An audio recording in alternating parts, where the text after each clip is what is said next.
ওয়ার্ডের কাউন্সিলর বাসির সাহেব উনি মৃত্যুল হাকিম সহ মোট ৫৭ জনের বিরুদ্ধে চাঁদাবাজি এবং তার বেকুকরণের মামলা করছেন এবং অজ্ঞাতনামা আরও ২০-২৫ জন সহ এই মামলাটা পিবিআইয়ের উপরে তদন্ত দাখিলের জন্য নির্দেশ দিয়েছে বিজ্ঞ আদালত এবং বাদী ন্যায় বিচার প্রার্থনা করে। এই ১৮ সালে আমার এক্সকেভেটর মৃদুল হাকিম সহ তার সান্ডপাণ্ডরা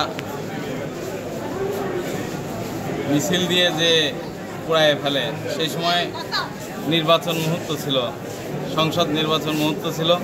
সারা পাংশায় আতঙ্ক সৃষ্টি করার জন্য এই সন্ত্রাসীরা এক্সকেভেটর সহ আমার বাড়ির উপর এসে ১/১১-তে চাঁদা দাবি করে ২০ লক্ষ টাকা। সেই চাঁদা ৫ লক্ষ টাকা দিয়ে এবং ১৫ লক্ষ টাকা দিতে না পারার কারণে আমার এই এক্সকেভেটর পুরায় এবং আমাদের বাড়িতে হামলা করে। আমরা বাড়ি থেকে পালায়া থাকি নির্বাচনের আগের পরের দিন পর্যন্ত। নির্বাচন হয়ে যাওয়ার পরে বাড়িতে আসতে হয়। এ সময় আপনাদের উপরে কি মানে শারীরিক বা পাশবিক কোনো নির্যাতন করছে? হ্যাঁ, শারীরিক পাশবিক হুমকি ধামকি বহু রকম এবং বিস্ফোরক মামলা পর্যন্ত ওই সময় অনেকের নামে দিয়েছিল।